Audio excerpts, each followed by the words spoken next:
बलरामपुर से खबर, जलालुद्दीन के घर पहुंचा बुलडोजर। थोड़ी देर में ध्वस्तीकरण की कार्रवाई शुरू हो गई है। इस वक्त बड़ी खबर आ रही है कि ध्वस्तीकरण की कार्रवाई शुरू हो चुकी है। तहसीलदार, नायब तहसीलदार के साथ पुलिस की टीम यहां पर मौजूद है। बुलडोजर एक्शन का आज दूसरा दिन है। कल इस अवैध इमारत का आधा हिस्सा ढहा दिया गया था और आज भी आधे हिस्से पर कार्रवाई होगी। ऋषभ मणि त्रिपाठी हमारे सहयोगी बलरामपुर से हमारे साथ मौजूद हैं। ऋषभ, एक्शन शुरू हो चुका है, तस्वीरें दिखाइए कि आज की कार्रवाई कैसे शुरू की गई है। जी देखिए, आप देख सकते हैं यहाँ पर जेसीबी मशीन आ गई। 3 जेसीबी मशीन से फिलहाल यहाँ पर काम शुरू हो गया है। प्रशासन का कहना है कि हम जल्द ही कुछ और जेसीबी मशीन मंगवाएंगे यहाँ पर। आज का जो पहला टास्क है वो ये है, कल जितना काम किया गया था पहले वो मलबा क्लियर करना है ताकि जेसीबी मशीन को उतना स्पेस मिले और आगे की कार्रवाई आगे बढ़ाई जा सके। जिनके देख रेख में यहाँ पर काम चल रहा है उनसे भी बात करें। सर, आज का टारगेट क्या है? मतलब कल जितना काम हो चुका था, आज क्या करना है? प्रयास है कि इसको आज हम लोग पूरा कर लें। मौसम अगर साथ देगा तो पूरा हो जाएगा। तो सर, कल कितना काम हो गया था, अभी कितना बचा है? लगभग 50% पूरा हो गया है। 50% रेगुलेशन बचा है जी। तो अभी क्या मलबा क्लियर किया जाएगा? हाँ, मलबा पूरा क्लियर करेंगे। ये 3 जेसीबी मशीन से काम हो जाएगा? नहीं, 8 है, आ रही है और जेसीबी मशीन आएगी। ये जो सामने दिख रही है इमारत, इसमें कितना हिस्सा अवैध है? ये इस सीध में पूरा अवैध है। जितना चिन्ह लगा हुआ है लाल कलर से, आप लाल कलर इधर इस जेसीबी के सामने से देख सकते हैं। तो उतना अवैध वाला आज गिरा दीजिए। हाँ बिल्कुल। तो यहाँ तहसीलदार हैं जो फिलहाल एसडीएम भी हो चुके हैं प्रमोशन के बाद, वो यहाँ मौके पर मौजूद हैं। उन्हीं की देख रेख में आज की ये कार्रवाई चल रही है। जितना हिस्सा अवैध है उसको पहले ही से चिन्हित कर लिया गया है। उस चिन्हित पोर्शन तक गिरा देना है। हालांकि अब ये कार्रवाई भी ऐसी है कि जितना पीछे का कोई पोर्शन वैध है वो कैसे बचेगा ये भी देखना होगा। और ये देखिए, जेसीबी बढ़ती जा रही है। 3 जेसीबी थी, 2 जेसीबी और आ गई है और एसडीएम साहब का कहना है कि 8 जेसीबी आज भी लगेंगी। कल भी धीरे धीरे करके 8 जेसीबी इस्तेमाल की गई थी, आज भी 8 जेसीबी इस्तेमाल की जाएंगी। करीब 50% अवैध निर्माण कल गिराया जा चुका था। बाकी जो बचा हुआ 50% है वो आज गिरा लेंगे। इनको पूरी उम्मीद है और इनकी पूरी कोशिश भी है। लेकिन जैसा मैं भी देख पा रहा हूं कि इतने मजबूत ये निर्माण है जिसको गिराने में जेसीबी को भी दिक्कत आ रही है। मैं अपने कैमरा पर्सन से कहूंगा कि वो दिखाएं कि किस तरह से जेसीबी को भी दिक्कत आ रही है। और जितने जेसीबी हैं सबको अलग अलग जिम्मेदारी सौंप दी गई है। ठीक मेरे बाईं तरफ जो जेसीबी है वो अवैध निर्माण को गिरा रही है और जो इधर बीच में एक जेसीबी है उसको जिम्मेदारी दी गई है कि कल का जो मलबा जमा हुआ था उस मलबे को भी क्लियर करना है। एक जेसीबी लगी है, मलबा क्लियर कर रही है ताकि मलबा क्लियर हो और आगे की कार्रवाई के लिए स्पेस बने। ये देखिए, वो मलबा क्लियर करने में एक जेसीबी लगी हुई है। ये जेसीबी मलबा क्लियर करेगी तभी आगे की कार्रवाई स्मूथली हो पाएगी। क्योंकि कल भी इस बात की दिक्कत आ रही थी बार बार कि जेसीबी का इस्तेमाल बेहतर तरीके से नहीं हो पा रहा था, मलबा इकट्ठा हो रहा था जिसके चलते जेसीबी को आगे बढ़ने में भी दिक्कत हो रही थी। तो अब आज सुबह से ही कल की जो घटना हुई थी उससे सीख लिया गया है और एक जेसीबी की जिम्मेदारी दे दी गई है कि वो मलबा क्लियर करते हुए चलेगी और बाकी 2 जेसीबी ने फिलहाल अपना काम शुरू कर दिया है। जो अवैध निर्माण है उसको गिराना शुरू कर दिया है। पीछे आप तो अवैध हिस्से को गिराया जा रहा है। एक और जेसीबी है जी।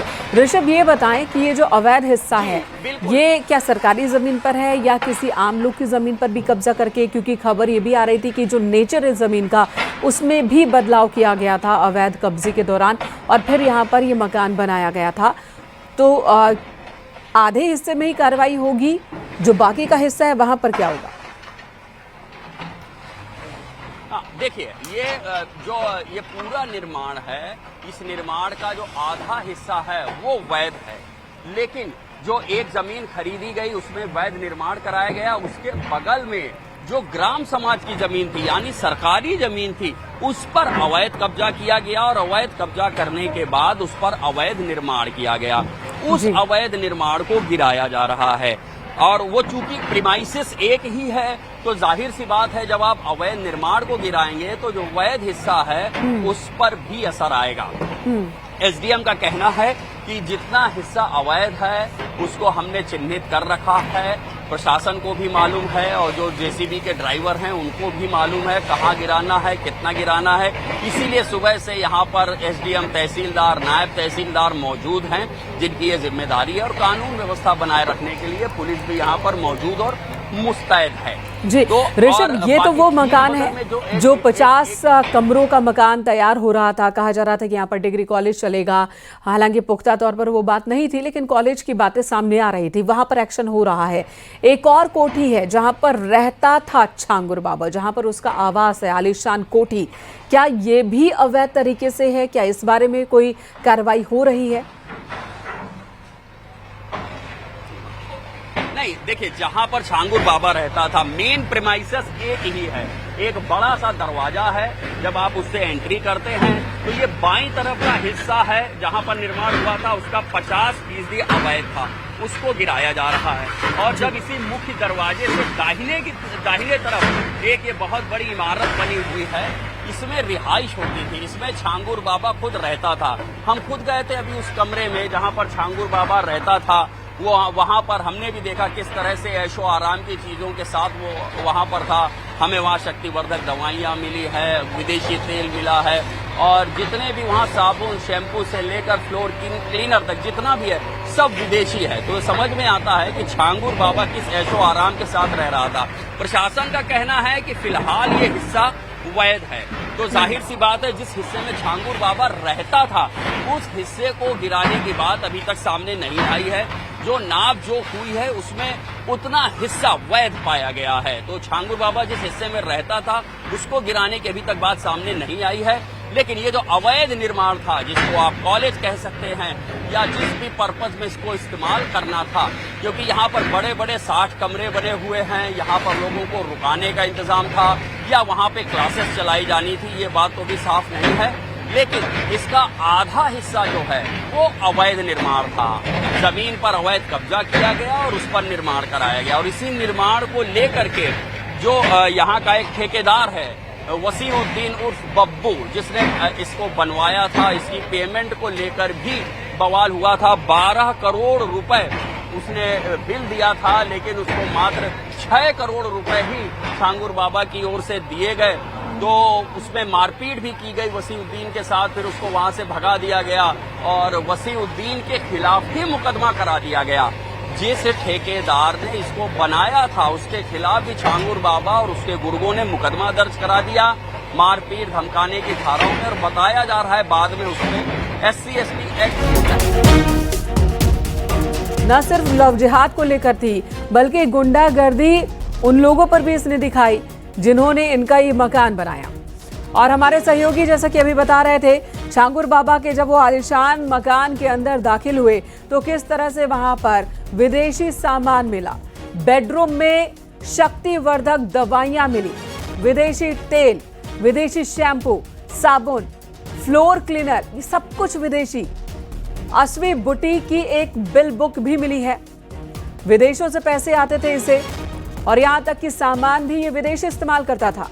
ये खुद को फकीर बताता, पीर बताता, लेकिन ऐशो आराम की जिंदगी जी रहा था।